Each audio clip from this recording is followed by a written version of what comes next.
అమరావతి పునఃప్రారంభం సందర్భంగా 34,000 ఎకరాలు ఇచ్చి 29,000 పైచిలకు రైతులు గత 5 సంవత్సరాలుగా నలిగిపోయి ఇక్కడికి వచ్చి రోడ్ల మీదకి వచ్చి ముళ్ళ కంచెల మధ్యలో కూర్చొని పోలీసు లాఠీ దెబ్బలు తిని కేసులు పెట్టించుకొని ఇంట్లో పెద్దవాళ్ళని కానీ చాలామందిని 2,000 పైచిలకు రైతులు ప్రాణాలు కోల్పోయి మీరు నలిగి బాధపడి మీ కన్నీళ్ళు తుడిచే వాళ్ళు ఉన్నారా ఆ రోజునని చాలాసార్లు మహిళా రైతులు నన్ను అడిగారు. ఇది గౌరవ ప్రధానమంత్రి శ్రీ నరేంద్ర మోదీ గారికి తెలుస్తుందా అని ఒకసారికి 5 సంవత్సరాల క్రితం మీరు అడిగారు. నేను ఆ రోజు ఆయనకి తెలియకుండా ఏది ఉండదు, అమరావతి శాశ్వత రాజధానిగా ఉంటుందని ఆ రోజు మేమందరం కలిపి మాట ఇచ్చాం. ఆ ఇచ్చిన మాట ప్రకారం ఈ రోజున గౌరవ ప్రధానమంత్రి గారి చేతుల మీదుగా మళ్ళీ ఇంకొకసారి పునఃప్రారంభం జరగబోతుంది. ఇది ఆది శంకరాచార్య 1237వ జయంతి సందర్భంగా తిరిగి అమరావతి పునఃప్రారంభం కావటం చాలా ఆనందాన్ని కలగజేస్తుంది. మనందరం 5 కోట్ల మంది ప్రజలకి సంబంధించి ఇది ఒక హబ్, ఇది సెంటర్, నర్వ్ సెంటర్. ఇది అంటే మనందరికీ సంబంధించిన ఇల్లు. ఇది ఎవరిని అడుగుతున్నామంటే ఒక ప్రధానమంత్రి గారు పూర్వం సన్యాసాశ్రమంలో ఉన్నప్పుడు ఆయనకి అనికేత్ అనే పేరు పెట్టారు. అనికేత్ అంటే అర్థం పరమశివుడు, ఇల్లు లేనివాడని. అలాంటి ఇల్లు లేనివాడు, కుటుంబం లేనివాడు 5 కోట్ల మంది కుటుంబాలకు, 5 కోట్ల మంది ప్రజల కోసం, ఎన్ని కోట్ల కుటుంబాల కోసం మనందరికీ రాజధానిలో ఒక నగరం నిర్మించడానికి, ఇల్లు నిర్మించుకోవడానికి ఇల్లు లేకుండా 140 కోట్ల మంది ప్రజల బాధ్యత తీసుకొని కశ్మీర్ నుంచి కన్యాకుమారి వరకు, అక్కడ కామాఖ్య నుంచి ద్వారకా వరకు ప్రపంచమే, మన దేశమే తన కుటుంబంగా చేసుకుంటూ ఈ భారతదేశమే తన ఇల్లుగా చేసుకొని తిరిగి పునఃప్రారంభానికి విచ్చేసిన గౌరవ ప్రధానమంత్రి శ్రీ నరేంద్ర మోదీ గారికి మనస్ఫూర్తిగా మన అందరి తరపున, ఆంధ్రప్రదేశ్ ప్రజలందరి తరపున, అమరావతి రైతాంగం తరపున, ఆడపడుచుల తరపున వారికి చేతులెత్తి హృదయపూర్వక నమస్కారాలు తెలియజేస్తున్నాను. దివిసీమ తుఫాన్ వచ్చి అందరి ఆశలను తుడిచిపెట్టేసినట్టు గత ప్రభుత్వం రాష్ట్రం మరియు అమరావతి భవిష్యత్తుని తుడిచిపెట్టేసింది. అమరావతి అంటే పరదాలు, సెక్షన్ 30, సెక్షన్ 144 మాత్రమే గుర్తుకొచ్చేలా పనిచేశారు. నువ్వు ధర్మం కోసం నిలబడితే ధర్మం నువ్వు నిలబడేలా చేస్తుంది అనే విధంగా ఆ రోజున అమరావతి రైతులు, రాష్ట్ర ప్రజలు ఈ ధర్మ యుద్ధంలో విజయం సాధించారు. రైతులు ఇచ్చిన 11,000 ఎకరాల భూమిని త్యాగం చేసి వారి సంకల్పం, 33,000 ఎకరాల భూమిని త్యాగం చేసి వారి సంకల్పం ఫలితంగా ఈ రోజున ఆంధ్రప్రదేశ్ రాజధాని ఆవిర్భవించింది. అమరావతి రాజధాని పనులు పునఃప్రారంభమవుతున్న ఈ శుభ సందర్భంలో ముందుగా రాజధాని నిర్మాణం కోసం స్వచ్ఛందంగా ముందుకొచ్చి తమ భూముల్ని, పొలాల్ని ప్రభుత్వానికి ఇచ్చిన అమరావతి ప్రాంత రైతులకు, మీ త్యాగానికి గత 5 ఏళ్లుగా మీరు చేసిన పోరాటానికి శిరస్సు వంచి మీకు ధన్యవాదాలు తెలియజేస్తున్నాను. గత 5 ఏళ్లుగా రాజధాని నిర్మాణం నిలిచిపోయి రాజధాని తరలిపోతుందనే సమయంలో రోడ్ల మీదకు వచ్చి 5 కోట్ల ప్రజల తరపున రైతులు, మహిళలు, విద్యార్థులు చేసిన పోరాటం, మీరు పడిన అవమానాలు, మీపై పడిన గాయాలు ప్రతి ఒక్కటి మా మనసులో ఉంది. ఆ రోజున దివ్యాంగులను కూడా లాఠీ దెబ్బలు నా గుండెలు ఇంకా సజీవంగా ఉన్నాయి. ఆ బాధ మేము మర్చిపోలేదు, ఎవరిని మర్చిపోనివ్వలేదు. అందుకని దానికి సజీవ సాక్షి ఈ రోజున తిరిగి పునఃప్రారంభానికి గౌరవ ప్రధానమంత్రి గారు రాక, ఆ రోజున మహిళలు, విద్యార్థులు చేసిన పోరాటం, మీరు పడిన అవమానాలు, మీపై పడ్డ గాయాలు ప్రతి ఒక్కటి మనసులో ఉంది. మీ త్యాగాన్ని మేము మర్చిపోం. మీరు చేసిన త్యాగానికి జవాబుదారీగా ఉంటాం.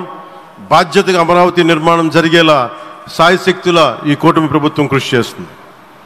అమరావతి రైతుల త్యాగాలను హృదయపూర్వకంగా స్మరించుకుంటూ వారి ప్రతినిధులుగా ఇక్కడకు విచ్చేసిన రైతులకి నా ప్రత్యేక నమస్కారం.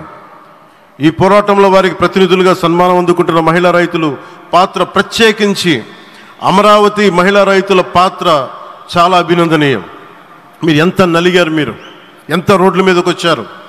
మగవాళ్ళు ఆపేస్తే ఆడపడుచులు బయటకు వచ్చి తిరిగి పౌరుషం చూపించారు, ఆంధ్ర పౌరుషాన్ని చూపించారు. మీరికి నా ప్రత్యేక అభినందన. వాళ్ళు చూపిన సాహసం, సహనం అందరికీ ప్రేరణగా నిలుస్తాయి. వేదిక మీద ఉన్న నా మంత్రివర్గ సహచరులకి, గౌరవ ప్రధానమంత్రి శ్రీ నరేంద్ర మోదీ గారికి, విజనరీ అయిన గౌరవ ముఖ్యమంత్రి శ్రీ నారా చంద్రబాబు నాయుడు గారికి, సోదరులు లోకేష్ గారికి, గవర్నర్ గారికి ప్రత్యేకించి నా హృదయపూర్వక నమస్కారాలు, ధన్యవాదాలు తెలియజేస్తున్నాను. అలాగే ఇతర సహచరులకు, సభకు హాజరైన వారికి, రాష్ట్ర ప్రజలకు కూడా నమస్కారాలు తెలియజేస్తున్నాను. ఇక్కడ రైతులు భూమిని మాత్రమే ఇవ్వలేదు, రాష్ట్ర భవిష్యత్తును నిర్మించే ఆశలను, విశ్వాసాన్ని ఇచ్చారు. కానీ 5 సంవత్సరాల్లో గత ప్రభుత్వం ఆ త్యాగాన్ని అవమానించింది. 3 రాజధానులు, అస్తవ్యస్త విధానంతో ప్రజల విఘ్నతని, అమరావతిని అగౌరవపరిచింది.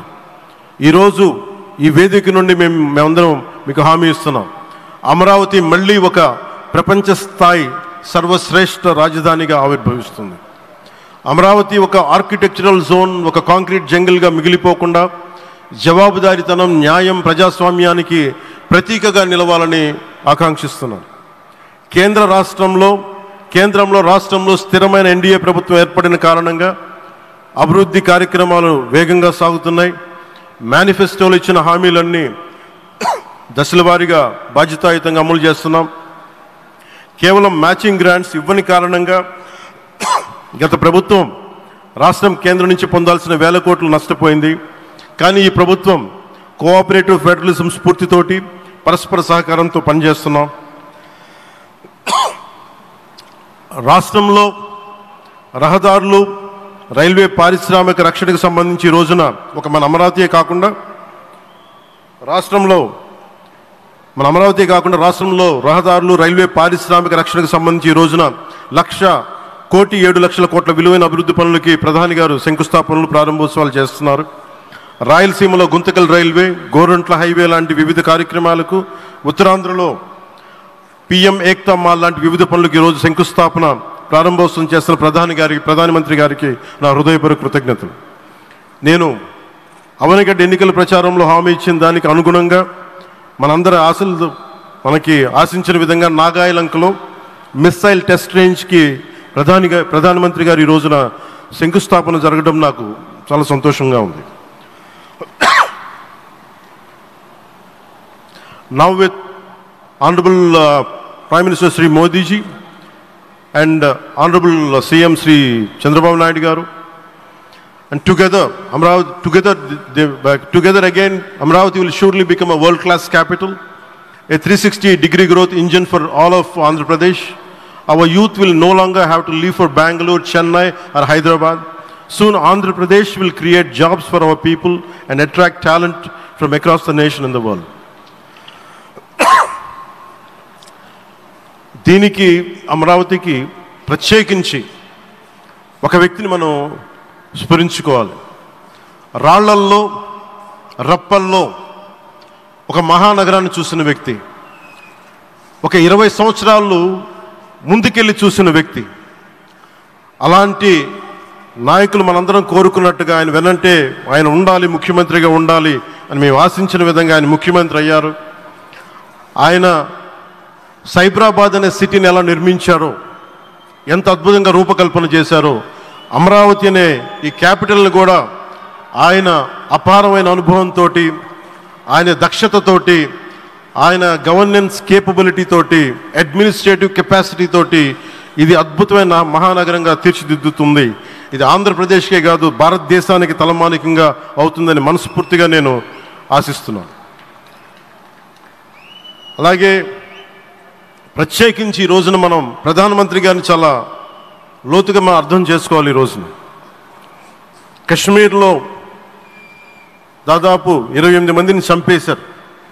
అలాంటి క్లిష్ట సమయంలో రాష్ట్రం, దేశం మొత్తం యుద్ధం వైపు వెళ్తున్న సమయంలో, అలాంటి కీలక సమయంలో ప్రధానమంత్రి గారు ఇక్కడికి వచ్చి లోపలంతా బరువు, గుండెల్లో బరువు పెట్టుకొని వేదన ఉండి కూడా అమరావతి రైతులు చేసిన త్యాగాలను మర్చిపోకూడదని చెప్పి ఇంత ఇబ్బందుల్లో కూడా ఆయనకు వచ్చినందుకు మనస్ఫూర్తిగా ఒక్కసారి మనందరం ప్రధానమంత్రి గారికి గౌరవ సూచకంగా మనందరం కృతజ్ఞతలు తెలియజేయాలి.